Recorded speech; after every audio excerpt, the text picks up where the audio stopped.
is up YouTube? This is Crow from Team TripleSleeveTCG, back at it again with another deck profile. Today I will be going over Premium and Gear Chronicles. I've been testing this deck recently. I've tested Time Leap, I've tested Fang, I've tested Jet, and so far the most success I've had so far is with Jet. Hopefully you guys enjoyed the video. If there's any question you have about the deck, please leave it down in the comment section down below. Without further ado, let's get started in that video. Alright guys, today we're going to be doing a deck profile slightly different. Today I have it just laid out completely on the table for you guys, so that way you can see all the cards that are in the deck. Instead of just having it going grade by grade. If you guys prefer to grade by grade and not having it completely laid out on the table for you guys, just let me know down in the comment section down below. Without further ado, we're going to get back into the deck profile. You use the V-Series starter, the Draco kit, you can use any V-Series starter. For Gear Chronicles, doesn't make a difference, just player's preference. Want to get you a quick shield. So starter, we run 6 crits in the deck. I wanted to run 8 crits, I wanted to run 7 crits, but I think 6 crits are perfect for the deck.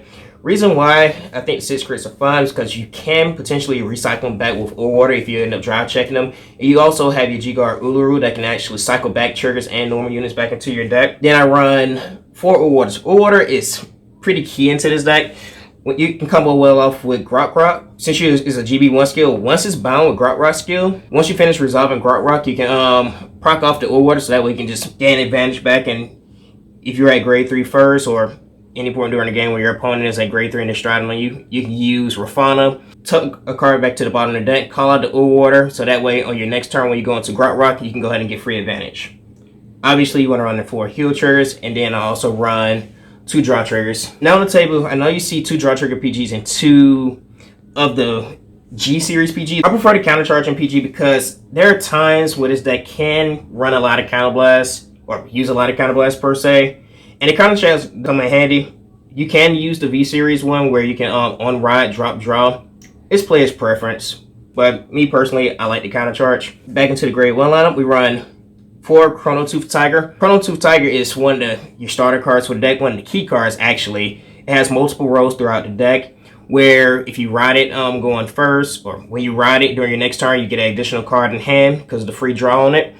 Or if you're using it off of when you're going into your stride turn, if you need to pitch it to stride with, because it's discarded from hand, you can do the counterblast one and call it the board, draw a card. So it's extra fodder for Grok Rock, or you can use it for when you're doing your next stage skill and you can ditch it from hand. You'll still get the counterblast one, call it the board, get the additional draw. So this card just comes in handy. Then you run 4 Steam Breath Dragon. This card is, I would not say it's optional. You have to run 4 of these personally because you want to see your grade 3s. You want to, the main ride target in Jet deck is Jet. Now you can use the Steam Maiden grade 3. She's mostly there for the early game if you are forced to go first and you have to play the grade 2 game with your opponent. Normally you don't want to give up first stride in premium, but if you have to, then you just have to. But this card kind of alleviates that. So if you end up riding this first, it has the skill to discard a card from your hand, and you can ride a grade 4 from your deck, and then at the end of the turn, you go back down to a grade 2. So it kind of helps in the grade 2 game. So it forces your partner to want to ride up first. Otherwise, I can just keep getting smashed in the face with Metallica Phoenix. So that's why I say you want to run 4 of the grade 3 searchers. For our grade 2 lineup, we run 4 of our Smoke Gear Dragon. Smoke Gear Dragon is clutching his deck. He's a 15k attacker when he attacks, Vanguard Rigor skill. And if you ride into a grade 4, whether it is from deck with like Metallica Phoenix or next stage, or if you're even striding, if he's on board, you can Soul Blast 1, draw a card. So it's just more advantage, more cards in hand. Sometimes that draw comes in clutch when you need to draw into more combo pieces, or sometimes he even draws me into Ore Water for my Grok Rock turn. You run 4 Urcab. He's also a stride fighter just like Smoke Gear Dragon. That's why we don't run any grade 1 stride fighters in the deck. That's why we don't really have to run the stride fighter crits. Again, you only end up running 2 in the deck. But this card has a skill of you counterblast 1, discard a card. Your Vanguard gets an additional drive check. So on your stride turns, your Vanguard will be swinging with 4 drive checks. If you're playing a grade 2 game and you end up riding up first into the Steam Maiden, and you end up using her skill to pitch a card from hand and go into your Metallica Phoenix, he'll get 3 drive checks due to his, he has triple drive. You'll use Urcab skill to counterblast 1, discard a card. Now he is swinging with 4 drive checks. Next, Noble is really good on your stride turns, or even in the early game if you just need to draw cards, because you may need to draw into Jet, you may need to draw into your Steam Maiden, so that way you can kind of push your opponent. You can push for advantage, you can draw cards. She just pretty much refunds herself. Next, you run your 3 Steam Maidens. Again, before, like I said, She's there for the early game. If you're forced to ride up first, this is your ideal ride target, so that way you can ride back down into your grade 2.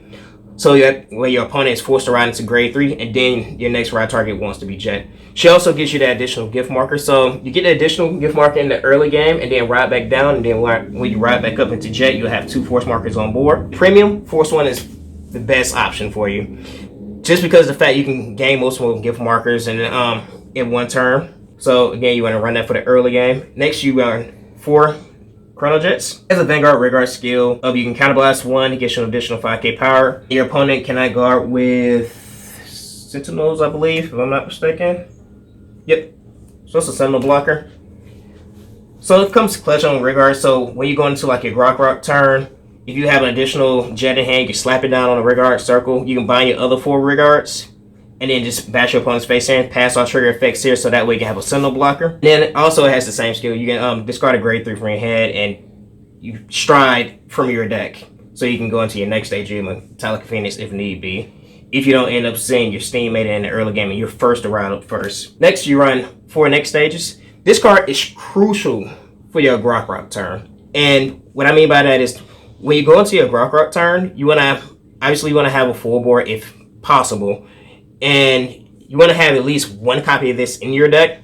So when you attack with Grok, you use the skill to counterblast 1, you bind 4 Rearguards, and you can ride a grade 3 or higher from your deck. Your ideal ride target will be next stage. So that way, it does minus you 1 drive check, so he will only be swinging with 1 drive check. But once you attack with next stage, you can proc next stage skill to discard 2 cards from your hand, and you ride into Jet from your soul. So not only are you getting another gift marker, so you can potentially have 2 to 3 gift markers on board. He gives your Jet additional 15k power, and then you can give Jet another 5k power with his own counterblast 1 skill and Sentinel block your opponent. So you can potentially be swinging for 33, 43, 53, depending on where you're placing your gift markers at. So essentially, you're getting 3 attacks with your Vanguard. So you have Grok attack, you have next stage attack, and then you have Jet attack. Last but not least, you run 2 Metallic Phoenix. This is optional. You can run 1 Metallic Phoenix or you can run 2 Metallic Phoenix. I prefer 2 because in the early game, as I stated before, you do want to get first stride. And if you ride into your Steam Maiden first, if one of these are out of your deck, the only target that you have that's viable to ride into is next stage, which you don't really want to ride into because you may end up damage checking him, drive checking him, in the earlier game. And then when you go into your Grok turn, the least amount of next stages you have kind of hurts because you don't want to drive check that last copy and not be able to do the play with Grok. Otherwise, you're forced to ride into another Jet with only 1 drive check instead of getting 3 Vanguard attacks off. So that's why I opted to run 2 Metallic Phoenix, so that way, if I'm forced to ride up first into my Steam Maiden, I can go into the Metallic Phoenix, and then again, if they want to continue to play the grade 2 game, that's perfectly fine with me. If I have another Steam Maiden in hand to ride, now I have 2 gift markers on board, I can go into my second Metallic Phoenix without having to burn a resource of a next stage out of my deck to try and go back down to a grade 2 to kind of grade 2 game my opponent. Alright guys, so now we're moving into the G zone. For right now, what I'm running in the deck, I'm running 4 Grok Rocks. Again, this is optional. You can run 2 to 3. 3 is ideal. You can run 3 next stages, 2 Gear Groovies, 1 Heritage. Heritage comes up from time to time. Rarely. By the time you're able to get into Heritage, hopefully you've already ended the game. You have 1 Unflip Uluru. You have one of the original Ulurus where she just takes back a normal unit and a trigger, and she gets additional 5k shield. This is your big and beefy G-Guard here. 2 of Usul. I believe I pronounced her name correctly. Again, I may butcher some of these names. 2 of these. She's another one of your fat G-Guards because with Grok binding cards, she's going to be able to get big and beefy as well. I run 1 Hetero round and 1 Rafano. Rafano comes in clutch where you can sit there if you're doing your Grok turn. Most times I have at least 1 Rearguard left on board. You can use Rafano to tuck that card back. It becomes a 25k shield and get an award from your deck. So that way, doing your next Grok stride turn, you'll be able to have that order to gain advantage again. Now, some of the cards that you can take out, obviously, you can take out Heritage, you can take out a Grok, and you can also take out 1 next stage. And you can run in the History build, and then you can run in 2 Ratniclocks. Do your Grok turn and you don't finish your opponent off, you can go into Groovy, If you've already G-Guard and you'll be at GB3, you use his skill to unflip the Arachnic Clock.